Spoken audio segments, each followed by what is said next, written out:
Hello everyone and a warm welcome to Dr. Tim Edwards, who is joining us from S&P Dow Jones Indices. He's here at our shores from London and is going to be telling us about the SPIVA Scorecard, a remarkable piece of research that could be very useful to you all thinking about when to go for an active versus passive strategy. So I don't want to take your thunder away. I just want to welcome you, Tim, here to our shores, and thank you so much for visiting us. Thank you so much. It's a great pleasure to be here. So Tim, to set the stage, what is SPIVA and what insights can it provide? Sure. So SPIVA is an acronym. It stands for S&P Indices versus Active. And it's the brand name for a series of global reports that my team produces looking at the performance of actively managed mutual funds around the world. The first edition of the scorecard was produced in the US over 20 years ago. The South Africa edition has been running for around a decade, and the latest figures run up to the midway point of 2025. And what we hope to do is, rather than settle the debate on active versus passive, because I don't think that will ever be settled, what we hope to do is inform that debate with good data on how indices and active funds are performing in different categories around the world, equities and fixed income, international and domestic, and provide our readers with the latest statistics on how active is faring around the world. Thanks for the context, Tim, and I think it's very topical given everyone has this debate going around what the cost of alpha should be. Should it be in passive or active strategy? So my question to you is, how do you select these benchmarks, from each fund category to ensure that they accurately represent their investment objectives, first of all, and then also the risk profiles for the various categories? It's a really important question, actually. So what we do within the team is we'll look at the whole active fund universe. We'll look at their aggregate performance. We'll look at their holdings. We'll also look at how they describe themselves. And then we will look across our range of indices and try and pick the one that is the most appropriate as a representation for what the active managers are doing, or at least what their category says they're doing.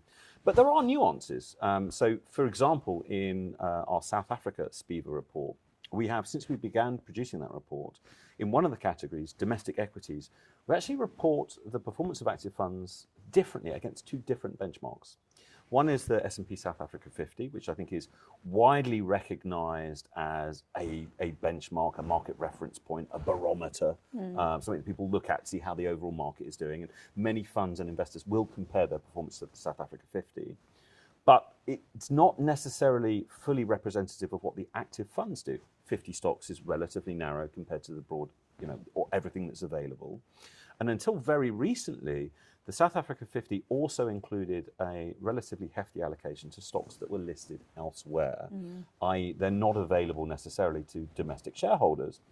And so, as well as the South Africa 50, we continue today to report the performance of active funds versus the S&P composite, so it's a broad universe, domestic shareholder weighted index. So we actually provide two benchmarks in that one, and that reflects that actually the benchmark does matter, and sometimes, most of the time, there is a right answer. Sometimes there are two acceptable answers. And now the next question is to just drill a little bit deeper on the SPIVA scorecard. You have one specific for South Africa. Yes. Tell us a little bit about that. Yeah, so we produce the report every 6 months. It's quite a long report because we provide all sorts of different information on the fund industry. How differently are funds performing? What's their survivorship rate? We do how many beat the benchmark before and after adjusting for risk. But the statistics that are most commonly picked up by investors in the media is the most simple one, which is over the most recent time horizon, so in the case of the latest report, half year to the midpoint of 2025, how many actively managed funds were ahead or behind of their benchmark. Great. The latest scorecard, the results, I can summarize them as follows. In the short term, we saw a real mix. In South Africa in particular, we saw strength from very large companies, which are weighted heavily in benchmarks, and a very high proportion of actively managed funds underperformed. In fact, even getting into the top quartile of performance wouldn't have beat the South Africa 50, wouldn't have beat either the composite DSW capped. For global equities, it was a little more balanced. There was a lot of tariff volatility. There was opportunities for outperformance. But it wasn't easy, and we saw a slim majority, 55% of funds underperforming.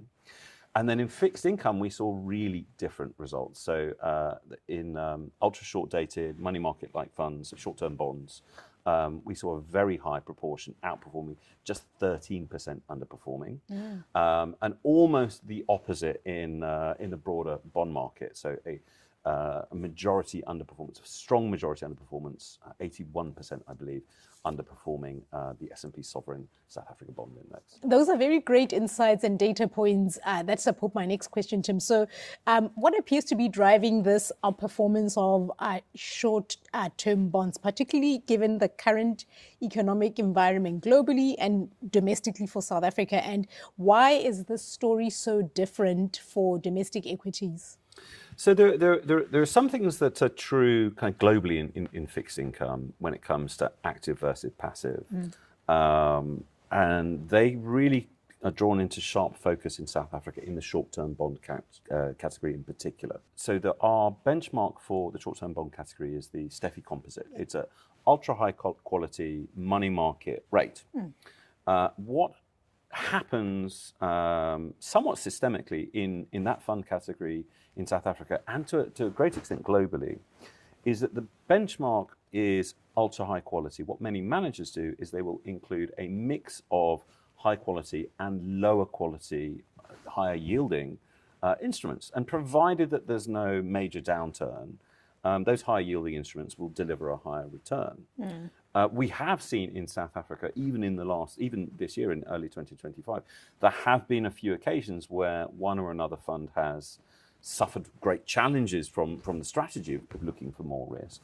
But overall, if you were looking for a bit more credit risk, you were rewarded in the short-term bond category. This is where the additional level of the report actually comes and can be more interesting. And what I mean by that, so I mentioned that we do how many funds beat the index. We also do a risk-adjusted version of that. So if you control for the volatility, how many beat the index on a risk-adjusted basis? And of course, money market rate does not have a lot of, it has some, but not very much volatility. If you're taking on junkier, high-yielding securities, you will have more risk. And what you actually see over the long term and in the short term is you see a flip. So short-term active funds are outperforming on an absolute performance basis. Once you control for risk, it goes from majority outperformance to vast majority underperformance. And that's where I think sometimes it is really worth going beyond the headline numbers and having a look and asking what's really driving this. And like on the Steffi one, like you brought such rich insights that I haven't really thought about, what's driving that performance within that benchmark. And another interesting thing that maybe a lot of people don't talk about, and it's you outlined it in the report, is that, over the past 10 years, 40% of South African equity funds have either merged or have been liquidated, and 35% across all categories have just disappeared. That's interesting. What do you believe are the main drivers behind this trend, and how is it reflected in the SPIVA scorecard? This actually gives me an opportunity to highlight something unusual about our SPIVA scorecard, which is actually super important. In order to calculate it, what we do is we actually look at the funds that were available a year ago, 3 years ago, 5 years ago, 10 years ago to report our statistics. And the fund industry generally does not have anywhere in the world an awful lot of patience for underperformance. And if you look at the initial sample set, the funds that were available 10 years ago, if you don't account for the 30 or 40% that don't exist anymore, you're really misrepresenting what your chances were 10 years ago of picking a fund that would outperform and survive. Why is this sort of lack of patience? I think it's a really interesting question. I think it's partly investor driven. I think we all know that patience can be rewarded, but we're often challenged with our own stakeholders in continuing to hold underperforming investments. I think there's also there's a sort of market dynamics here. Growth doesn't always do well, value doesn't always do well, and funds suffer not from a lack of skill, but from just the market circumstances. They are not best positioned to navigate. I think so. There's a real confluence of factors, but what I would emphasize is including the whole universe and thinking about your choice today or your choice 10 years ago, accounting for survivorship is really important in properly understanding the chances you have in picking those, and there always are some, those managers who really justify their fees and beat the index. And so if you're a financial advisor and wanting to really leverage this as a tool for success for clients, what would you say to them? I think there are two ways that you can use the SPIVA scorecard. If you're someone who's, we mentioned the debate, if you're someone who's really convinced of and very comfortable selecting active funds, what the scorecard can do is it can help show, where you were facing particular challenges to your clients. I.e., if you had a US equity fund that underperformed over the last 10 years, it's helpful to know that there were extremely few US equity funds that did so. And maybe your pick wasn't that bad. Maybe it was well above, average, or well above it just wasn't above the index because it was a really tough time. I think if you're using passive funds exclusively, SPIVA can help you explain why that choice has been made. There's a sense of index investing is settling for average. Yeah. And what SPIVA shows is, no, not necessarily. Actually, you might be a little above average if you look at the broader industry. And if you're someone who is neither dogmatically active or dogmatically passive, the SPIVA scorecards show you where active's working and where it isn't. And it helps you think about where you want to prioritize your efforts in finding great managers and where instead you might look for an index exposure because it proves very hard to beat the index. And just to bring it all together as my final question, Tim, we recognize that the adoption of passive investment strategies varies across different markets. In South Africa, it's definitely very popular and they're on the uptick. Have you observed any global trends that may be pertinent to South Africa worth mentioning?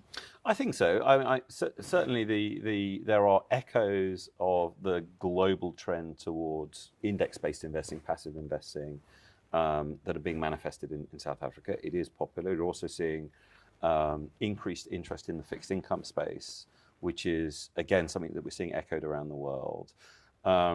You're also seeing an evolution from the role of a wealth manager in being primarily about selecting the right instruments, evolving from that to more of a collaborative attempt to determine the right goals, the right objectives, the right risk levels, and then use a toolkit approach to portfolio construction, which in some cases, index-based tools can not only help you build, but they may not be very passive in the sense that you may be then quite active in your allocations.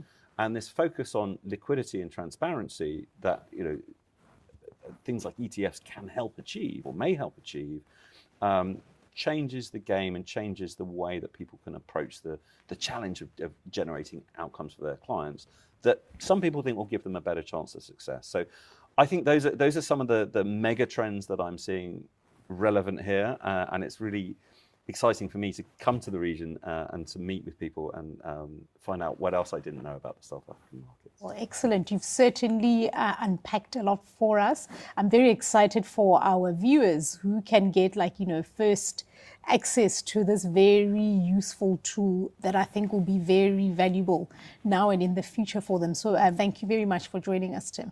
My great pleasure. Thank you.